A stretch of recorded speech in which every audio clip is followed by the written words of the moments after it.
Oyog'i aytadi, men bilan falon joyga borib gunoh qilgan.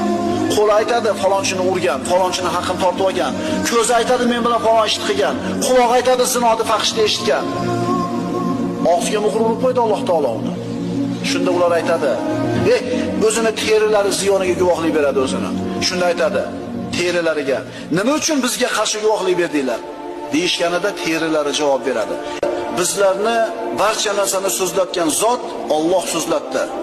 Sizlarni dastlab u yaratgan va sizlar yana uning o'zligigina qaytarilibsizlar. Bir kun qaytib boramiz o'shaga. Mo terini gapirishni tasavvur qila olasizmi? Tiljag'i yo'q, lekin Alloh gapirtiradi. Alloh ham narsaga qodir bo'lgan zot. Hech kim ko'rmagan gunohni shu jasadingizdagi a'zolar bilan qilyapsizmi?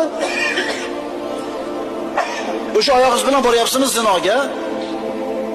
O'sha qo'lingiz bilan qilyapsizmi zulmni, harom ishni?